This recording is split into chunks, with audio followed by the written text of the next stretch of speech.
لله رب العالمين والصلاة والسلام على سيد الأنبياء والمرسلين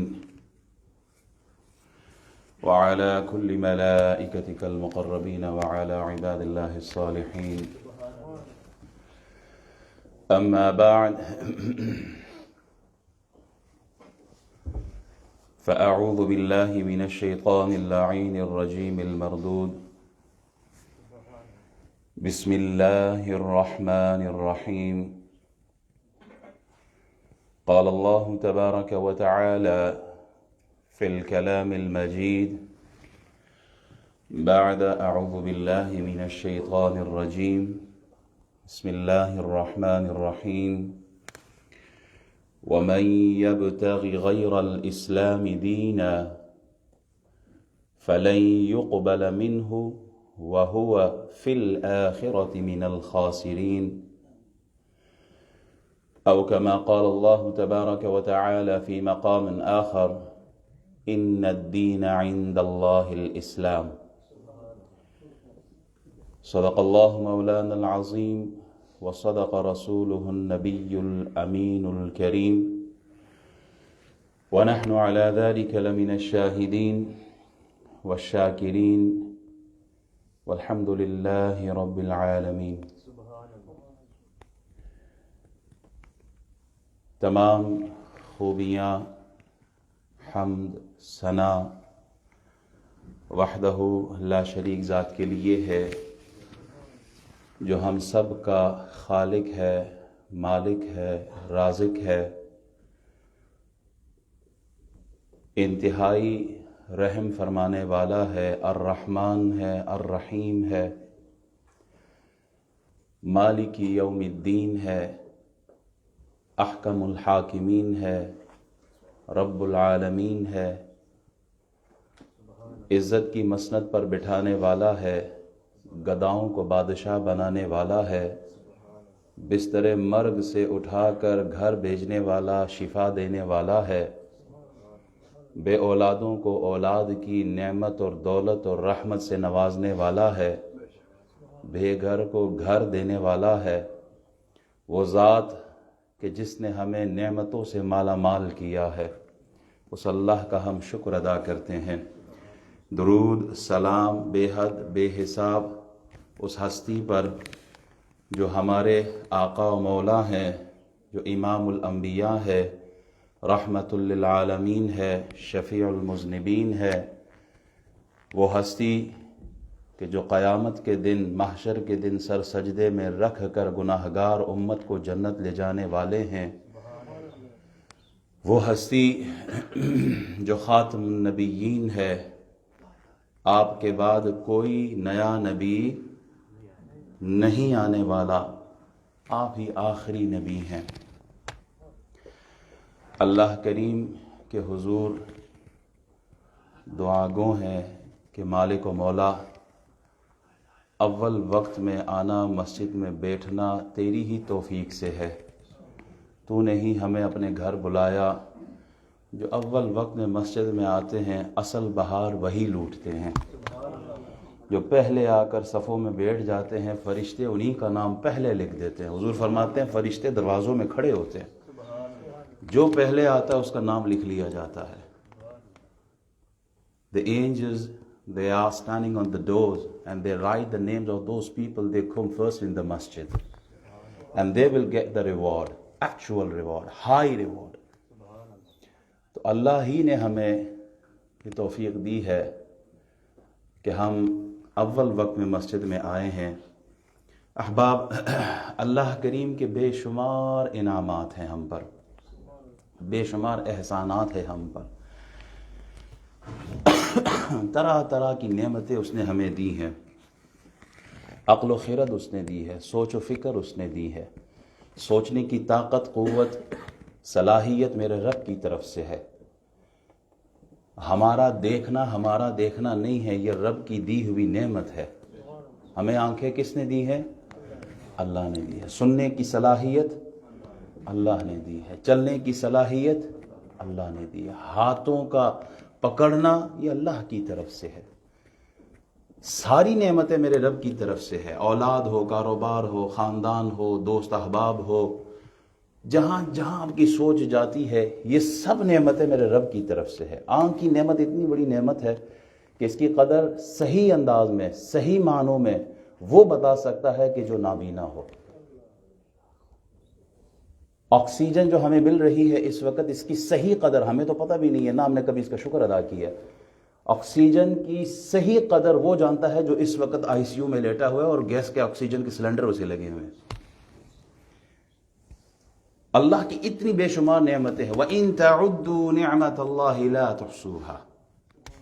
اللہ تعالیٰ سورہ نحل آیت نمبر 18 میں ارشاد فرماتا ہے اتنی نعمتیں ہیں اللہ کی طرف سے، اگر تم گننا چاہو تو گن نہیں سکتے۔ احباب، یہ جتنی بھی نعمتیں ہیں، آنکھ کا دیکھنا ہو، کان کا سننا ہو، زبان کا بولنا ہو، پاؤں کا چلنا ہو، ہاتھوں کا پکڑنا ہو، عقل کا سوچنا ہو، دل کا پمپ کرنا ہو، یہ ساری نعمتیں موت تک آپ کا ساتھ دیتی ہیں۔ ایسے ہی ہے، موت آتی ہے تو پھر مال بھی چھوٹ جاتا ہے، بنگلہ بھی چھوٹ جاتا ہے، بہترین گاڑی بھی چھوٹ جاتی ہے، دوست احباب رشتہ دار سب دنیا میں چھوٹ جاتے ہیں، لیکن ایک ایسی نعمت ہے، ایک ایسی نعمت ہے جو نہ صرف موت کے وقت کام آتی ہے بلکہ قبر میں بھی کام آتی ہے۔ وہ نعمت نہ صرف قبر میں کام آتی ہے بلکہ صبح محشر قیامت کا دن ہوگا تب بھی وہ نعمت ہمارے کام آئے گی، اور جنت تک پہنچانے کا وہ ذریعہ ہے۔ وہ نعمت کیا ہے؟ وہ اتنی بڑی دولت ہے میرے رب کی طرف سے۔ اللہ ارشاد فرماتا ہے اليوم اکملت لکم دینکم واتممت علیکم نعمتی ورضیت لکم الاسلام دینا۔ وہ نعمت، وہ دولت جو نہ صرف دنیا میں عزت کا سبب ہے، موت کے وقت بھی اور صبح محشر بھی ہمارے کام آئے گی، وہ اسلام ہے، وہ دین ہے ہمارا۔ اسلام، یہ نعمت ایسی نعمت ہے کہ اس کا جتنا بھی شکر ادا کیا جائے وہ کم ہے۔ دنیا میں ہم بے اولاد ہو، بیمار ہو، صحت نہ بھی ہو، گھر، کاروبار، بزنس نہ بھی ہو، آپ کے پاس ایمان کی، اسلام کی دولت ہو تو آپ کے پاس سب کچھ ہے۔ آپ کے پاس باقی سب کچھ ہے، گھر، بزنس، کاروبار، اولاد، صحت، دولت، سب کچھ ہے۔ اسلام نہیں ہے، آپ کے پاس کچھ بھی نہیں ہے۔ جھونپڑی میں رہنے والا، بیمار، غریب آدمی لاکھ گنا بہتر ہے اس آدمی سے جو رہتا ہے محل میں، امیر ہے، صحت مند ہے، لیکن اس سے لاکھ گنا وہ آدمی بہتر ہے جس کے پاس ایمان کی دولت ہے۔ محل میں رہتا ہو، ایمان نہ ہو، اس کے پاس کچھ بھی نہیں، ککھ بھی نہیں ہے۔ اللہ ارشاد فرماتا ہے سورہ آل عمران آیت نمبر 85 میں وَمَن يَبْتَغِ غَيْرَ الْإِسْلَامِ دِينًا فَلَن يُقْبَلَ مِنْهُ وَهُوَ فِي الْآخِرَةِ مِنَ الْخَاسِرِينَ۔ جو اسلام کے سوا کوئی اور دین چاہے گا، رب تک پہنچنے کا جو راستہ ہے، جو ذریعہ ہے، جو سبب ہے، وہ فقط اسلام ہے۔ اگر اللہ تک پہنچنے کا کوئی اور راستہ اختیار کرو، کسی اور راستے سے رب تک پہنچنا چاہو، سَنُرِيهِمْ آيَاتِنَا فِي الْآفَاقِ وَفِي أَنفُسِهِمْ، وہ بڑی بڑی نشانی اللہ نے کائنات میں رکھی ہے، کوئی اس ذریعے سے اللہ تک پہنچنا چاہتا ہو، محمد الرسول اللہ کو چھوڑ کر، اسلام کو چھوڑ کر، دین اسلام کو چھوڑ کر، اللہ فرماتا ہے فَلَن يُقْبَلَ، وہ قبول نہیں ہے، وہ منظور نہیں ہے۔ جو ہم تک پہنچنا چاہتا ہے تو چینل بھی ہم بتاتے ہیں، راستہ بھی ہم بتاتے ہیں، وہ راستہ کیا ہے؟ اسلام۔ وہ راستہ اسلام ہے۔ اسلام کی قدر کیا ہے؟ ہم تو آنکھ کھولی، مسلمان کے گھر میں پیدا ہوئے، ماں نے لوریاں کلمے کی سنائی ہیں، ہمیں تو اسلام کا پتہ ہی نہیں ہے۔ اسلام کی قدر بلال حبشی سے کوئی جا کے پوچھے، اسلام کی قدر سمیہ، حضرت سمیہ سے پوچھے، حضرت یاسر سے پوچھے، حضرت خباب سے پوچھے، حضرت صہیب رومی سے پوچھے۔ اسلام کی قدر حضرت عبداللہ بن حذافہ سے کوئی جا کے پوچھے۔ اسلام کی صحیح معنوں میں جو قدر ہے نا، وہ ہمیں موت کے وقت پتہ چلے گی، کیونکہ جو اسلام والا ہوتا ہے اس کی موت بھی سلامتی والی ہوتی ہے، اس کی روح لینے کے لیے جنت کے فرشتے آتے ہیں. اسلام کی قدر قبر میں جا کے پتہ چلے گی. اسلام کی قدر صبح محشر جا کے ہمیں معلوم ہوگی. احباب، قیمتی چیز کی حفاظت کی جاتی ہے نا. کوئی ویلیوبل چیز ہو اس کو ہم پروٹیکٹ کرتے ہیں. مال کدھر رکھتے ہیں؟ ہم بڑا چھپا کے رکھتے ہیں. کوئی خاص چیز ہو نا، وہ صندوق کے اندر، اور صندوق کے اندر بھی ایک اور سیف رکھا ہوتا ہے اس کے اندر، اس کو بھی کھلا نہیں چھوڑتے، اس کو بھی لاک لگا دیتے ہیں. موبائل سب کے پاس ہے، سب نے پاسورڈ لگایا ہوا ہوتا ہے. ایسے ہی ہے، ویلیوبل چیز ہے. گاڑی پارک کیے باہر لاک کر کے آتے ہیں. کیوں؟ کہ کہیں کوئی نقصان نہ ہو جائے. گھر سے نکلتے ہیں تو گھر کو بھی لاک کر کے نکلتے ہیں. وجہ یہ ہے کہ جو ویلیوبل چیز ہوتی ہے اس کی حفاظت بڑی ضروری ہے. اچھا، بعض چیزوں پہ پھر فوقیت بھی ہوتی ہے. کچھ اور آتا ہے، ڈاکو آتا ہے، ہاتھ میں آپ کی گھڑی ہے، وہ گھڑی چاہتا ہے اور آپ نہ دیں تو وہ ہاتھ کاٹنے کا کہتا ہے کہ میں ہاتھ کاٹ لوں گا. اب آپ کی نظر میں دو چیزیں ہیں، ہاتھ بھی ہے اور گھڑی بھی ہے، کس کو فوقیت دیں گے؟ ظاہر ہے عقل مند آدمی کہے گا ہاتھ کی حفاظت ضروری ہے. گھڑی تو آتی جاتی ہے، ہاتھ گیا تو پھر کیا ہوگا؟ ہاتھ پر فوقیت ہے کیونکہ ہاتھ زیادہ قیمتی ہے. بعض آپ نے دیکھا ہوگا شوگر کے مریض ہوتے ہیں، ایک وقت آتا ہے ان کی ٹانگیں کاٹ لی جاتی ہیں، وہ ٹانگ نہیں کٹوانا چاہتا، لیکن جب اسے کہا جاتا ہے کہ ایک طرف ٹانگ ہے دوسری طرف تمہاری جان ہے، اب بتاؤ کون سی چیز؟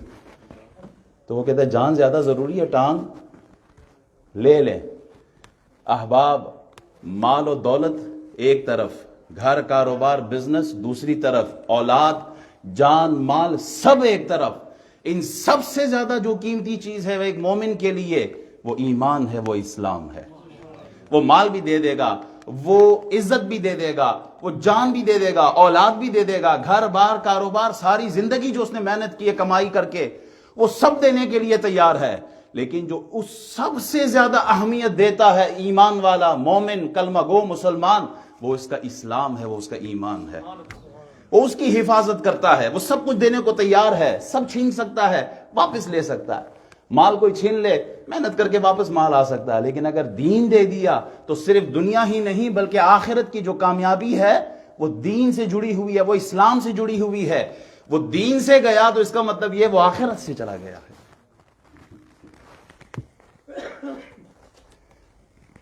14واں سپارہ ربما یود الذین کفروا لو کانوا مسلمین، اس آیت سے شروع ہوتی. سورہ حجر یہ جو ہے نا، یہ دوسری آیت ہے اس کی. اس کی تفسیر کیا ہے؟ نبی رحمت صلی اللہ علیہ وسلم ارشاد فرماتے ہیں جب مومن چونکہ اپنے گناہوں کی وجہ سے، دنیا میں شیطان کے جال کی وجہ سے وہ کوئی گناہ کر بیٹھتا ہے نا، تو وہ ہوتا کیا ہے کہ اس کو سزا کے طور پر جہنم بھیج دیا جاتا ہے. اچھا، وہاں کافر بھی ہوتے ہیں جہنم میں. وہ جہنم میں جب مسلمانوں کو دیکھتے ہیں وہ کہتے ہیں تو ہم تو ہیں ہی ادھر، ہمارے اعمال ہی ایسے تھے، ہم نے تو کفر کیا. وہ آپ تو کلمہ پڑھ کے ادھر آئے ہو. اسلام کا وہ تانا دیں گے، آپ تو کلمہ گو ہو، آپ نے تو کلمہ پڑھا، آپ نے تو اسلام کے نعرے لگائے، آپ ادھر کیا کر رہے ہو؟ جب یہ تانا دیں گے مسلمانوں کو، اللہ کریم مسلمانوں کو جس کے دل میں رتی برابر بھی ایمان ہے، جس نے اسلام قبول کیا ہو، اللہ کریم اسے جہنم سے اٹھا کے جنت کی طرف بھیج دے گا. اس وقت وہ کافر کیا کہیں گے؟ ربما یود الذین کفروا لو کانوا مسلمین، ہائے ہائے کاش ہم نے بھی کلمہ پڑھا ہوتا، ہم بھی مسلمان ہوتے. اسلام کی قدر صحیح معنوں میں وہاں پتہ چلے گی. جہنم کی آگ سے مسلمانوں کو، مسلمان جتنا بھی گناہگار ہو، جس درجے کا بھی گناہگار ہو، اس نے کلمہ پڑھا ہے نبی اکرم صلی اللہ علیہ وسلم کا، اس نے اللہ کی وحدانیت کو قبول کیا ہے، رسولوں کی رسالت کو قبول کیا ہے، اس کے بعد وہ جتنا بھی گناہگار ہو، یہ میں لفظ جتنا زور دے رہا ہوں اس پہ آپ غور کریں، جتنا بھی گناہگار ہو، کچھ بھی کیا ہو، اللہ کے ساتھ کسی کو شریک نہیں کیا نا، اس کا جو آخری ڈیسٹینیشن ہے وہ جنت ہے. اتنی بڑی دولت اس کو کیسے ملی؟ اسلام سے. احباب، یہ اللہ کا ہم پر احسان ہے کہ اس نے ہمیں مسلمان بنایا ہے. بن مانگے، ہم نے مانگا ہی، ہم نے اللہ سے کہا تھا کہ ہمیں مسلمان پیدا کر، نہیں، یہ اس کا کرم ہے کہ اس نے ہمیں مسلمان بنایا ہے. بنو اسد کے لوگ تھے نا، ایک قبیلہ ہے، وہ آئے حضور کے پاس اور قبیلہ پورا کا پورا اٹھ کے آ گیا حضور کے پاس. تو صبح شام حضور سے بس یہی کمپلین کرتے رہتے، یا رسول اللہ ہم نے تو کلمہ پڑھ لیا ہے، ہم باقیوں کی طرح تو ہے نہیں. وہ آئے کلمہ پڑھا اور واپس چلے گئے. انہوں نے تو آپ لوگوں کے ساتھ جنگیں بھی لڑی ہیں، بعد میں جا کے اسلام قبول کیا. ہم نے تو جنگ بھی کوئی نہیں لڑی، ہم تو پورا قبیلہ آ گئے، ہم مسلمان ہو گئے. اب ہمیں ریوارڈ زیادہ ملنا چاہیے، صدقات، مال، غنیمت، یہ چیزیں ہمیں زیادہ دیں. کیوں؟ ہم نے اسلام قبول کر لیا ہے. اللہ نے قرآن کی آیات نازل فرما دی. اللہ ارشاد فرماتا ہے یمنون علیک ان اسلموا قل لا تمنوا علی اسلامکم بل اللہ یمن علیکم ان ہداکم للایمان ان کنتم صادقین. یہ احسان جتاتے ہیں کہ انہوں نے کلمہ پڑھ لیا. ان کا احسان کیا؟ احسان تو ان پر اللہ کا ہے کہ اللہ نے ان کو ایمان کی دولت عطا کر دی. احسان تو ان پر میرے رب کا ہے کہ انہوں نے اسلام قبول کر لیا ہے. احباب، جس نے بھی اور جن نے بھی اسلام کی مخالفت کی ہے، دین کی مخالفت کی ہے، تاریخ گواہ ہے اللہ نے ان کو مٹا کے رکھ دیا ہے. اللہ نے ان کا نام و نشان مٹا دیا، ان کے ظلم کو مٹا دیا. کوئی نام لینے والا نہیں ہے. ابو جہل اور ابو لہب سردار تھے نا مکے کے، قریشی تھے. صبح قیامت تک ان پر لعنتوں کی برسات ہوگی. کیوں؟ اس لیے کہ انہوں نے اسلام کی مخالفت کی تھی. انہوں نے رسول اکرم صلی اللہ علیہ وسلم کی مخالفت کی تھی. پوری دنیا میں گھومیں آپ، کہیں آپ کو کسی ماں نے اپنے بچے کا نام ابو جہل نہیں رکھا، کسی ماں نے اپنے بچے کا نام ابو لہب نہیں رکھا، امیہ بن خلف نہیں رکھا، فرعون، حامان، قارون، شداد، کسی نے اپنے بچوں کا نام نہیں رکھا. کیوں؟ اس لیے کہ یہ سب کے سب اللہ کے نبیوں کے لائے ہوئے دین کی مخالفت کرنے والے تھے. اور دوسری طرف آپ دیکھیں تاریخ میں کن لوگوں کا نام زندہ ہے جنہیں کوئی غلام کہتا تھا بلال حبشی، صبح محشر تک بلال حبشی کے ڈنکے بجتے رہیں گے. کیوں؟ اسلام کا نام لیوا تھا. آج مائیں فخر سے اپنے بچوں کا نام بلال رکھتی ہے، یاسر رکھتی ہے، خباب رکھتی ہے، سہیب رکھتی ہے، سلمان رکھتی ہے، حسن اور حسین رکھتے ہیں. کیوں؟ اس لیے کہ ان سب نے دین اسلام کے لیے قربانیاں پیش کی ہیں. ان سب نے اسلام کا نام لیا ہے. مائیں فخر سے اپنے بچوں کا نام رکھتی ہے. پوچھا جائے کیوں رکھتی ہو تو ایک ہی جواب ملتا ہے کہ کی محمد سے وفات نے تو ہم تیرے ہیں، یہ جہاں چیز ہے کیا؟ لوح و قلم تیرے ہیں. تم اسلام کے لیے قدم بڑھاؤ تو صحیح. اللہ نام زندہ رکھتا ہے. 1500 سال ہونے کو ہیں، آج بھی لوگ حسن اور حسین کو یاد رکھتے ہیں. آج بھی بلال حبشی کا نام زندہ ہے. آج بھی سہیب رومی کا، سلمان فارسی کا نام زندہ ہے. آج بھی لوگ عمار بن یاسر کو یاد رکھتے ہیں. امام اعظم ہو، غوث اعظم ہو، جتنے بھی آئمہ ہو، ان سب کے نام زندہ ہے. کیوں؟ اس لیے کہ انہوں نے اپنی زندگی میں اسلام کو اپنے سینے سے لگا کے رکھا ہے. تم زندگی میں اسلام کا نام لو، بعد از وفات اسلام تمہارا نام لیتا رہے گا. تم زندگی میں اسلام کا ساتھ دو، بعد از وفات قبر میں اسلام تمہارا ساتھ دے گا. صبح محشر اسلام تمہارا ساتھ دے گا. تم زندگی میں اسلام والے بنو تو صحیح. نوح علیہ السلام، لوط علیہ السلام کی جو گھر والیاں تھیں، کسی کو نام پتہ ہے؟ نہیں پتا. کیوں؟ کیونکہ وہ دین کی مخالف تھی. اور فرعون کے گھر میں ایمان والی جس نے موسیٰ علیہ السلام کا کلمہ پڑھا تھا، ساری دنیا اس کا نام جانتی ہے، آسیہ ہے. کیوں؟ اس لیے کہ اسلام کے لیے قربانی پیش کی ہے، دین کے لیے قربانی پیش کی ہے. فرعون نے کہا تھا نا اپنی بیوی سے اسلام کا نام نہ لینا، لا الہ الا اللہ نہ کہنا، ورنہ یہ محل چھین جائے گا، مخملی بستر چھین جائیں گے، سینکڑوں نوکر چھین جائیں گے، عزت کی مسند چھین جائے گی. تو آگے سے وہ جواب دیتی ہے نہیں، سب کچھ قربان ہے اسلام کی خاطر. تو اسلام تو کسی کا قرض رکھتا نہیں ہے. اللہ نے اسے پھر جنت میں محمد الرسول اللہ کا ساتھ عطا فرما دیا ہے. اور یہ بھی معلوم ہوا عورت اگر دین کا کام کرنا چاہے تو فرعون کے گھر میں بھی کام کر سکتی ہے. عورت اگر دیندار ہو اور دین کا کام کرنا چاہے تو یہ ایکسکیوز ہی نہیں ہے، گھر والے کرنے نہیں دیتے. ہاتھوں میں میخ، وہ کیل جو ہے وہ ٹھوکے گئے ہیں، پاؤں میں کیل ٹھوکے گئے ہیں، برہنہ کیا گیا ہے. اذ قالت رب ابن لي عندك بيتا في الجنة ونجني من فرعون وعمله ونجني من القوم الظالمین. سورہ تحریم کی آیت نمبر 11 پڑھیں ذرا اس کی تفسیر. اللہ نے پھر سب کچھ دیا اس عورت کو. آج کی بہن سر پہ دوپٹہ رکھنا بہت بھاری ہوتا ہے. میرا جسم میری مرضی، ہم مسلمانوں کی تو نعرے ہیں. زکوٰۃ سونے پہ بڑا مشکل لگتا ہے، نماز پڑھنا بڑا مشکل لگتا ہے. دین اسلام کے لیے کیا قربانیاں ہیں ہماری. ثم لتسألن یومئذ عن النعیم. اللہ پوچھے گا ہر ایک نعمت کے بارے میں. اسلام سے بڑھ کر اور کوئی نعمت نہیں ہے. سب سے بڑی نعمت اسلام ہے، محمد الرسول اللہ ہے اللہ کی طرف سے.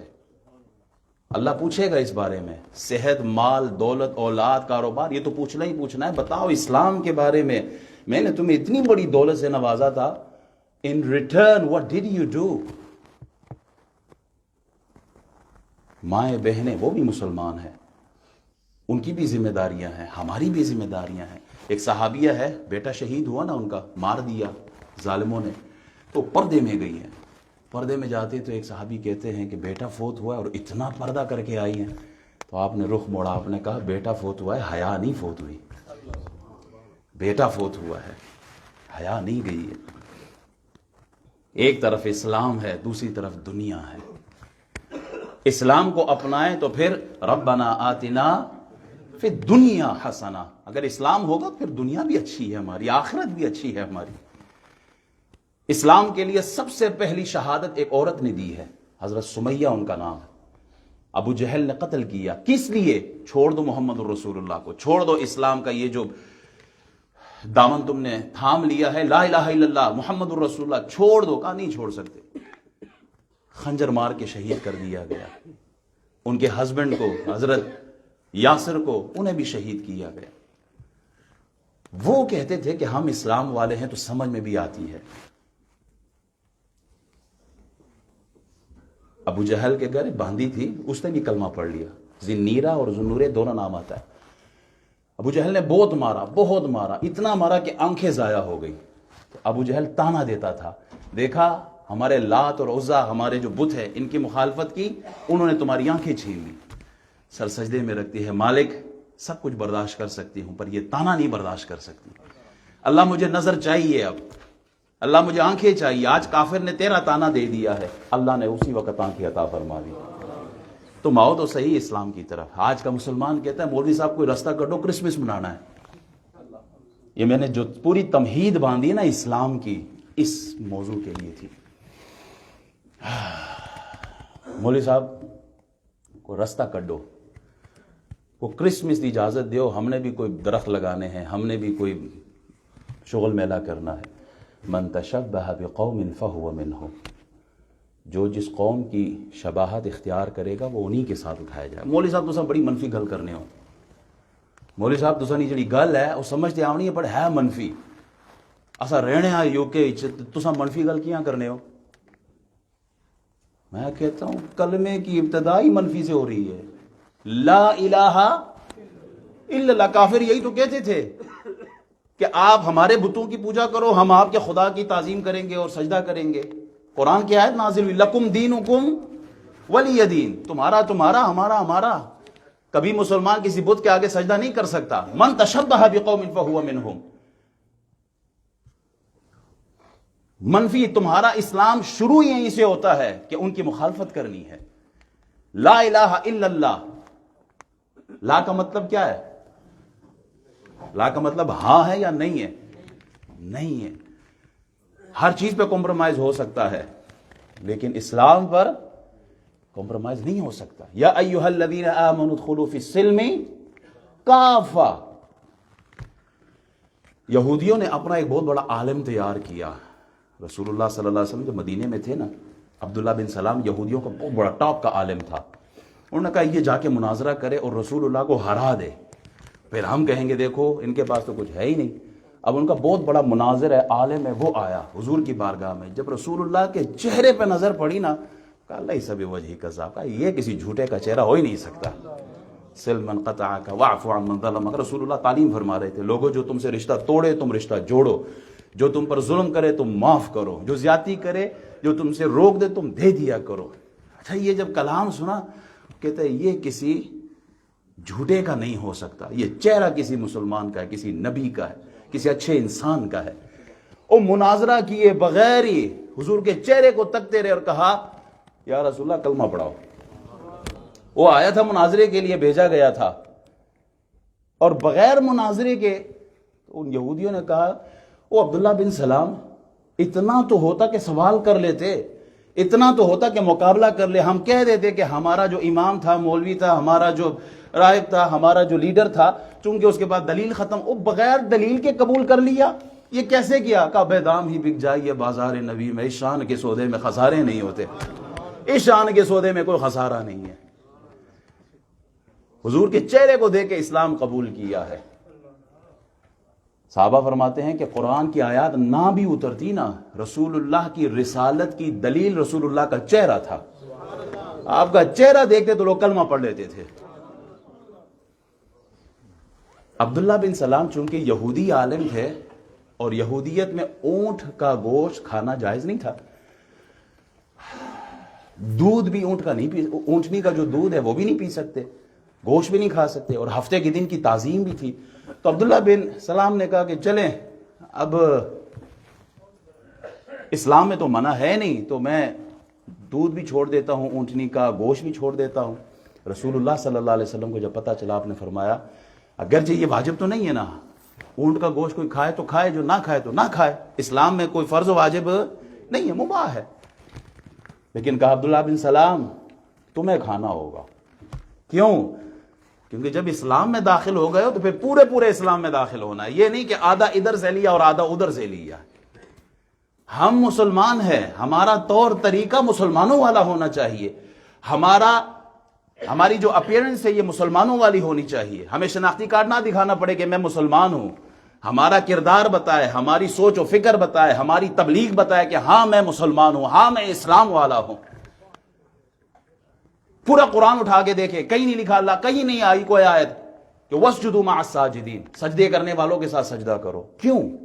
وَارْكَعُوا مَعَ الرَّاكِعِينَ کے الفاظ موجود ہیں قرآن میں، رکوع کرنے والوں کے ساتھ رکوع کرو، سجدہ کرنے والوں کا ذکر نہیں ہے، حالانکہ سجدہ زیادہ فضیلت رکھتا ہے، زیادہ قرب ہے اس کے اندر۔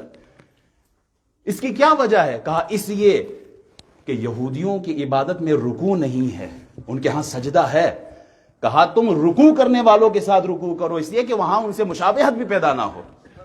زوال کے وقت تمہاری عبادت سجدے کی اجازت نہیں ہے۔ کیوں؟ کہا جو آتش پرست ہے یا جو سورج کو پوجنے والے لوگ ہیں اس وقت وہ عبادت کرتے ہیں، میرے بندو تم اس وقت عبادت بھی نہ کرو کہ تمہاری غیروں کے ساتھ مشابہت بھی نہ ہو۔ اور دوستو اسلام، عزت اسلام میں ہے، غیروں کی نقالی نہیں ہے، غیروں کی نقالی میں عزت نہیں، رسول اللہ صلی اللہ علیہ وسلم کی پیروی میں اللہ نے عزت رکھی ہے۔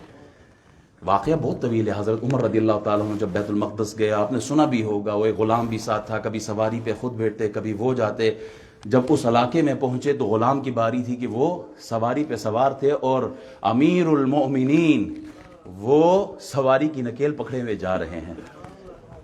عیسائی سمجھے کہ یہ جو بیٹھا ہوا ہے اونٹ پر یہ ان کا امیر المومنین ہے، وہ چلا کے کہتا ہے میں نہیں امیر المومنین، وہ ہے جو آگے جا رہا ہے۔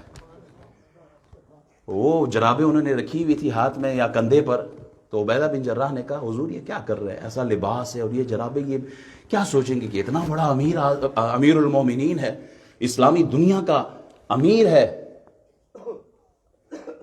اور آپ نے لباس ایسا پہنا اور یہ موزے۔ آپ نے فرمایا کاش یہ جملہ کوئی اور کہتا، تمہیں تو رسول اللہ نے امین امت کہا ہے، یہ جملہ کوئی اور کہتا تو میں بات کرتا۔ تم کیا سمجھتے ہو یہ ہماری جو عزتیں ہیں، یہ جو ہمارا وقار ہے، یہ دنیا سے ہے، یہ عمارت سے ہے، یہ وزارت سے ہے، یہ صدارت سے ہے، یہ مال و دولت سے ہے؟ کہا نہیں، اللہ کی عزت کی قسم، مسلمانوں کی عزت اللہ نے اسلام کے ساتھ رکھی ہوئی ہے، اللہ نے ہماری عزت اسلام کے ساتھ جوڑی ہوئی ہے۔ اگر عزت چاہتے ہیں تو پھر غیروں کی طرف ان کو قبلہ نہ بناؤ، ہمارا قبلہ عبادت کا قبلہ کعبۃ اللہ ہے اور عشق کا قبلہ مدینۃ النبی ہے۔